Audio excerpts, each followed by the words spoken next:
Hey, everybody. This is Patrick Ralston, Director of the Arkansas Arts Council, uh, an agency of the Arkansas Department of Parks, Heritage, and Tourism. And we are, excuse me, uh, I am broadcasting to you live from my home studio here in North Little Rock, and it's Art Talks. It's the thing we do every week where I come on here and talk and visit with somebody.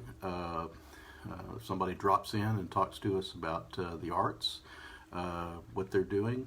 Sometimes it's Scarlett, our public information officer, and sometimes it's everybody else. So I'm just hoping that everybody's doing all right out there. It's We're in the middle of a pretty, probably our biggest surge in coronavirus here in Arkansas. I know that it's on everyone's mind. It's it's you know it's something that I hope you're taking seriously. I hope you're wearing a mask. Next week is Thanksgiving. Nobody is excited about having to isolate from family or friends, and I don't know. There's some family and friends that it's okay to isolate from, I guess. But overall, this has been a very isolating experience for all of us over the last 9 months, and I'm sorry that it's come to this, but I hope that everybody is taking precautions and being safe out there because it's this is a very serious time. Um, had kind of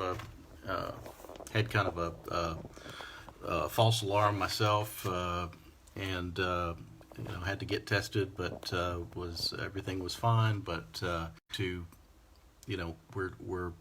we're all having our own experience with it, and I do hope that I do hope that everybody is taking the precautions that necessary. So let's see. I am gonna check and see what we've got here on the in the guest lineup. Um, and I am I've been planning to have Jessica Crum, who's creative director with Silverlake Design Studios, come in, and hopefully she will be on here in a few minutes, and she'll be joining me and talking a little bit about what they're doing over there. So here we go, and here's Jessica now. So I'm gonna just bring her on. Make this happen.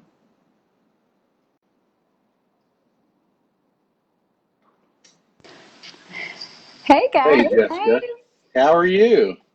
I'm great. How are you guys doing? Great. I Nice appreciate to this. meet you. Nice to meet you too, Jessica. I think you may be that may have been the fastest connection and easiest connection that we've ever had on this show. This is, technological problems are not just a bug; they're a feature on this live stream. So you've done very well. So welcome. You sound Well, great. thank So. you. Okay, good. I can hear an echo, but I'm hoping nobody else can. Scarlett, I saw you're in the comments, so let me know if you can hear an echo. Yeah, I don't hear one. So Okay, good. yeah. Well, I'll just keep rolling with it. Okay. Well, listen, we're gonna just for the folks out there that don't know, tell me. Let's talk about Silver Lake. Tell me about Silver Lake Design Studio and exactly what it is. Cool. Okay, yeah. We started 6 years ago, and actually, we started as just an all-encompassing marketing company for nonprofits. So it's grown since then. We've become one of the main marketing resources for companies here in Conway and beyond. We have clients all the way from California to Florida. We just did a website for the sanitation department of New York City. So Oh, we have a wow. lot of random work coming through our doors right here in Conway, Arkansas.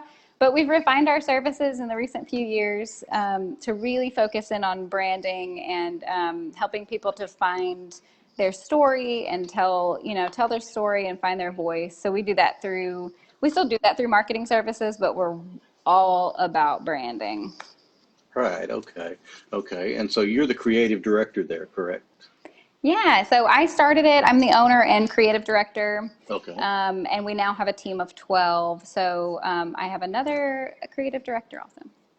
Okay. Well, that's a huge deal. And, nonprofit, actually doing nonprofit marketing and design is really a kind of a great niche. But, Yeah, so we've expanded beyond nonprofit now, okay. but that's how we got started, and I think it was the most serendipitous way for us to get started, and we ended up obviously meeting a bunch of the business owners in Right. Arkansas because of it, because they're all on the Right. boards.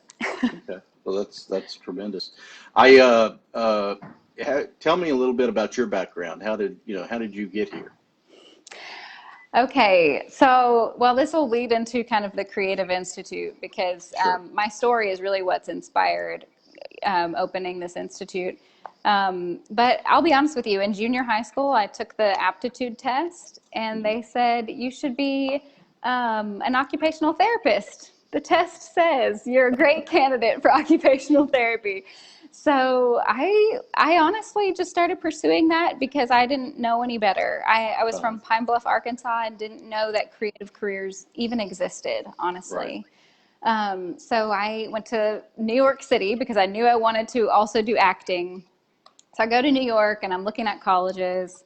Ended up on the train with a bunch of college students and Hmm. asked one of them, "Hey, where do you go to school? You're cute. You have cute clothes on.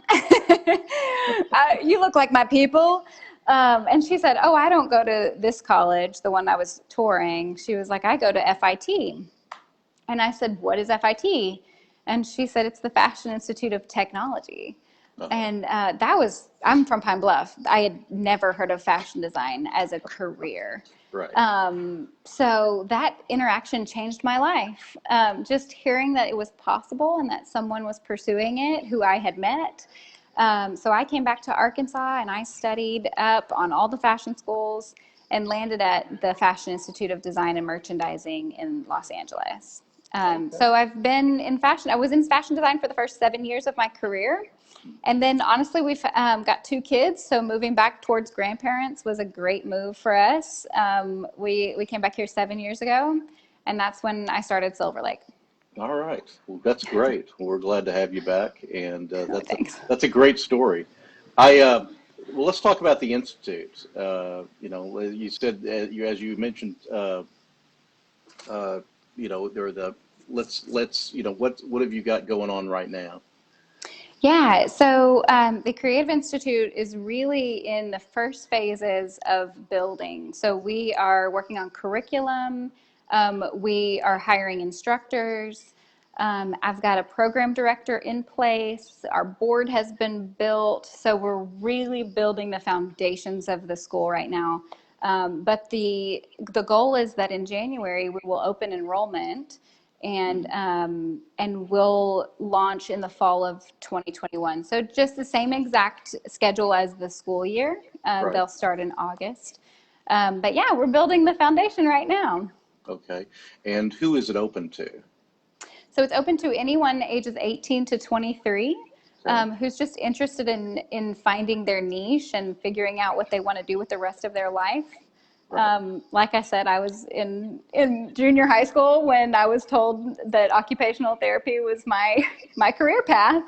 Yeah. And so I'm really passionate about exposing students, especially in Arkansas, to what's really possible when it Hmm. comes to creative careers.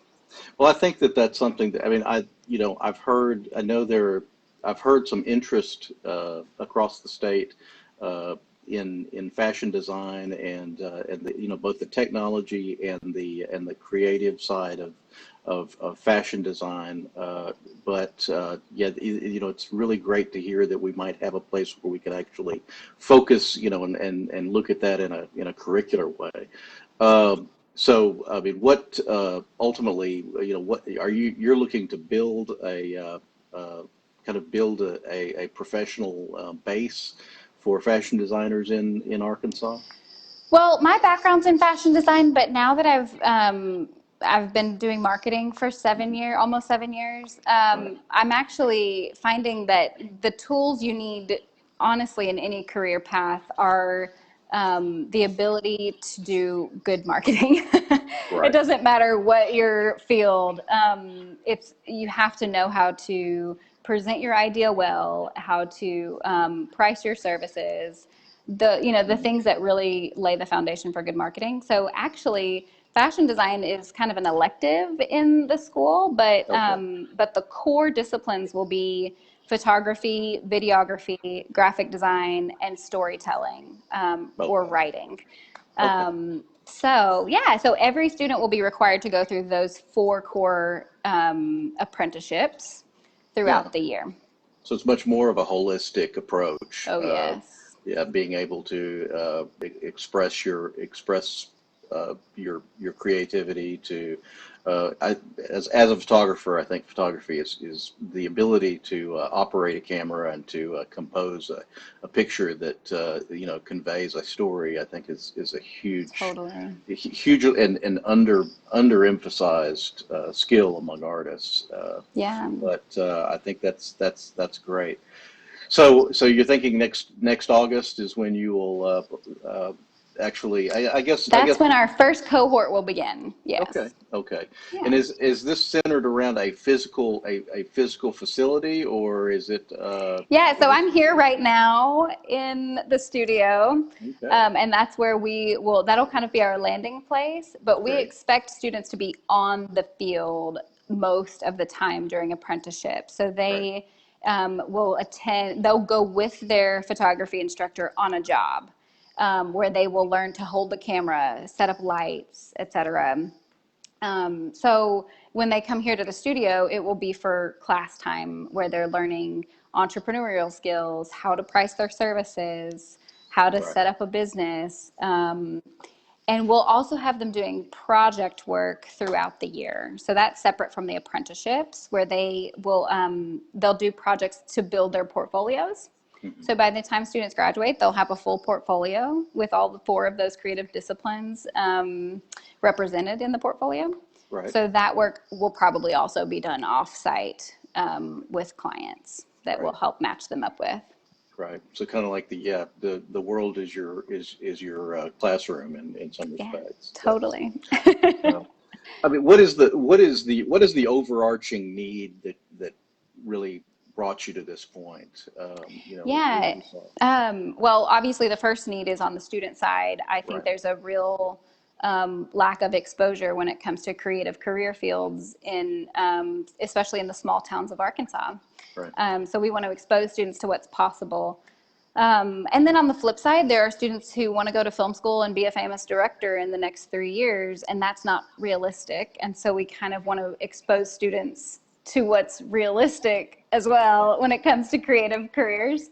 So that's really the student need that we're meeting. But on the other end, as an employer who's constantly looking for creative talent, I'm always hiring graphic designers, photographers, videographers, all the things.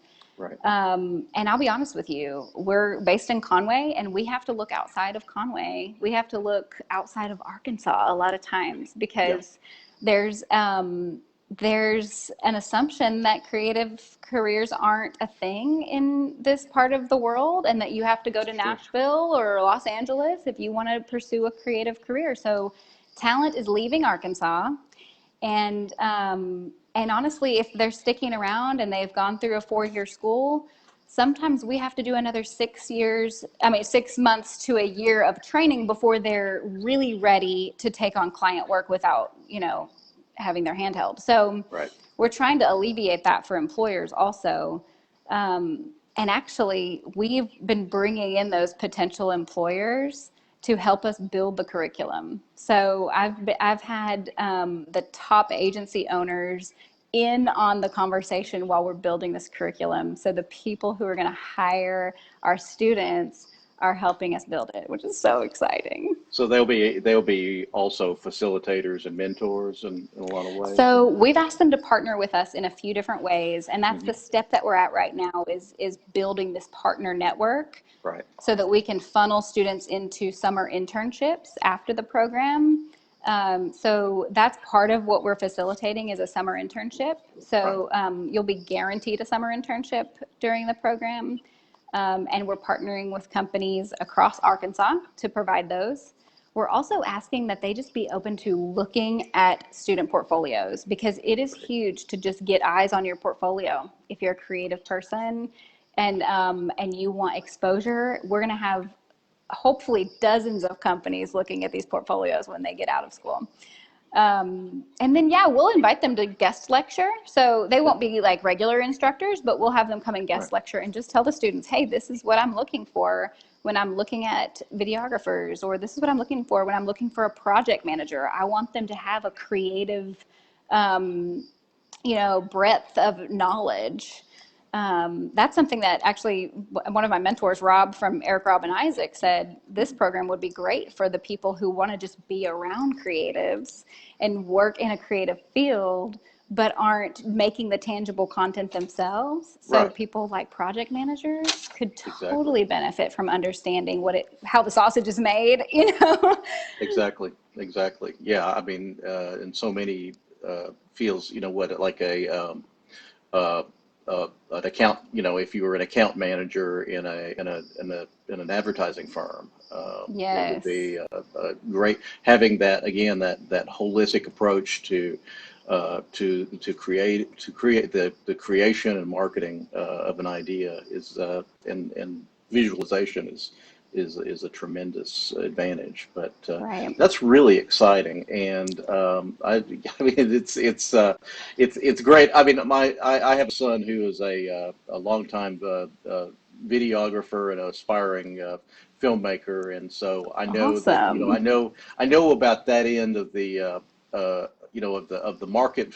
The market for those skills is out there, but going from the classroom to applying your skills is definitely needs some hand holding, and so so that's where this gap year comes in, and we can help students make these really invaluable connections to industry leaders during that gap year. And that's huge. I mean, we both know like your network is huge. That's everything.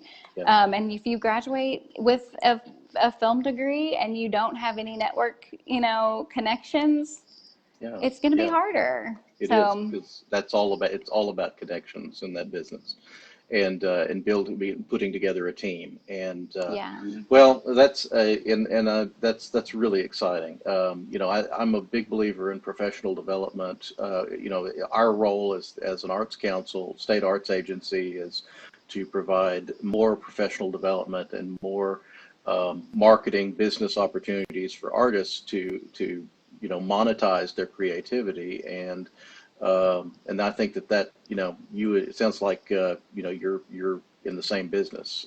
Yes, right. I don't want the starving artist narrative to continue for the students who are in our school. So yeah, I hate that. I hate that term, and I mean I've always hated it because it assumes that poverty is an intrinsic part of being creative, and we know that's not the case.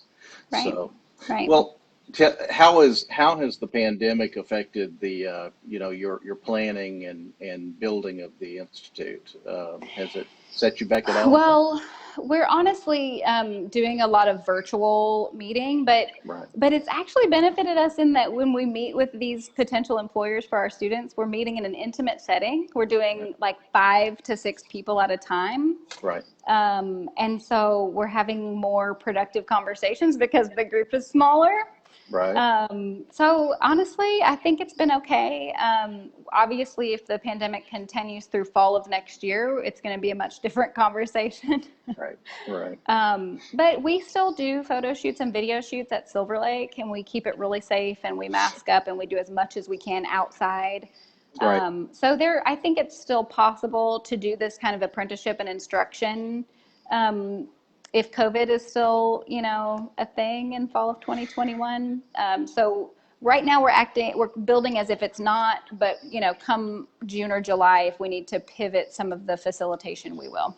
Yeah, yeah, great. Well, and it's just the fact that you're adaptable in that way is good to know. And honestly, in your field, even before COVID hit, I imagine that Zoom meetings and virtual communication was probably already a large part of your job anyway. Right. We are not strangers to remote working. Sure, you are. I mean, when you have clients in New York or or California or other in other states, then that's just the way you have to do it. So, right. Especially in a visual field.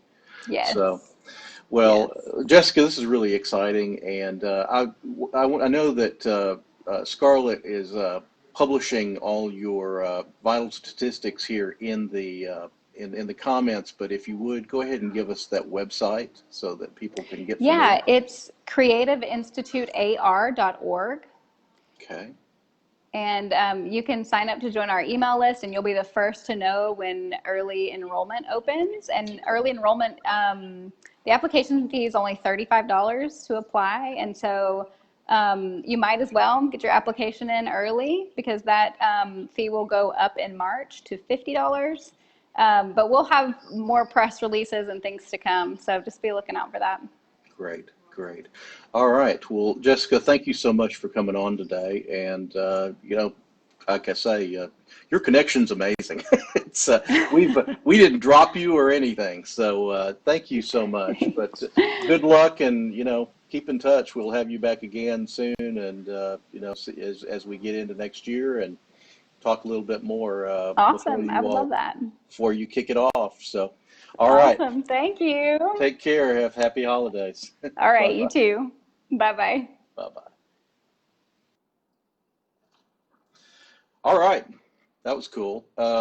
Exciting. As you know, we're all about helping our artists build their skills, do professional development, and it seems like an exciting opportunity. Quickly, while we're scooting through here, the remainder of my half hour, we are continuing to offer the Sally Williams grant for artist professional development. If you want to check us out, arkansasarts.org.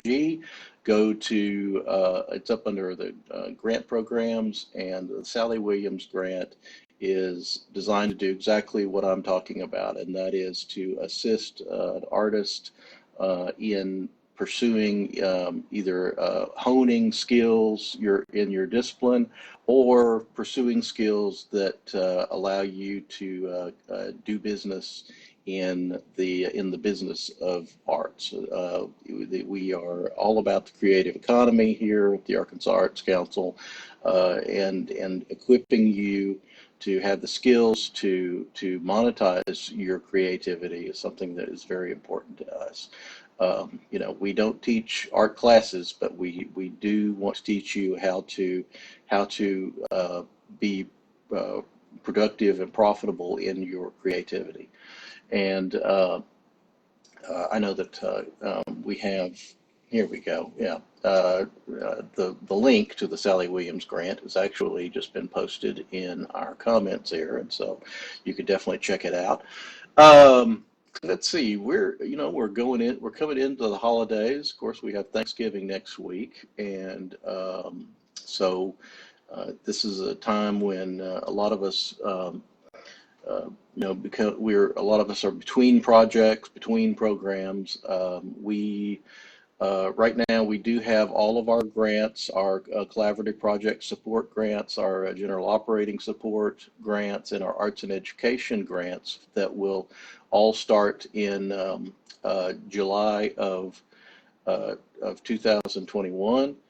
They are open, and so please, if you are interested in any of those grants, please consider submitting an application. And collaborative project support, of course, is our is probably the one that we see the most direct innovation in terms of collaborations between arts nonprofits and other non-art nonprofits in communities. And so I'm going to put a plug in for that one. I hope that you all are looking at that.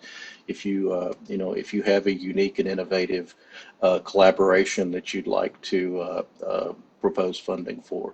So yeah, come on in, look at our grants page at arkansasarts.org, and we will we'll answer any questions that you have. But I encourage you to spend use any time that you have during the holidays to investigate that. And so we continue to reach out, and on a daily basis, we're having conversations with folks in the creative community across the state. As I've told you many times, that this job is there's a certain amount of administration, there's a certain amount of family therapy that goes along with it. I spend a lot of time talking to artists about the challenges right now of working in this pandemic. Like so many of you have had the same problems that everyone has of sometimes job insecurity, and I appreciate being in contact with you all. We continue to provide resources, post resources on our website. We have a COVID-19 resource page where we just try to throw anything that we think might help our constituents. That's you. We try to put it up there, and so I encourage you to keep checking out arkansasarts.org, keep checking out our Facebook page, and we will continue to post whatever resources we can to help you through this, what is a very challenging time for all of us. But as I said, it's important for us to keep in touch with everybody and to kind of be able to take the pulse, take the temperature, pandemic pun intended, of the art community, and try to react accordingly. I think that right now I'm very concerned about a lot of our arts organizations. Certainly, this is a very challenging time, especially if you have a performance-based musical or stage program that is maybe part of your revenue of your organization. In a time when we can't gather in large groups, it is certainly a challenge to put on Death of a Salesman and or have have a ballet. And so our organizations are meeting the challenge, and certainly there has been many virtual events that have been done over the last few months. It seems like we're getting better at that. The ability to offer our programs on a online or outdoors in a properly distanced venue, but it's tough, and I mean there are a lot of things I miss about our current situation. The things that I miss the all our gatherings, and the familial aspect of being part of the arts community. And so okay, well that's my pity party right there. But but I want you to know that we're always here.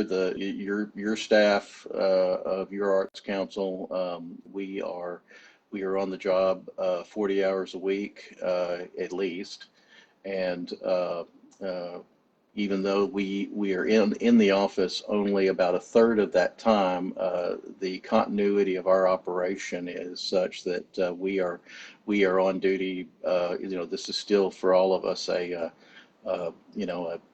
5 day a week, 40-hour a week job. So we're here. Send us an email. Get in touch with us through Facebook. We've got our Facebook page. We've got Opportunities, which is of course one of our groups that with opportunities calls for submissions for artists.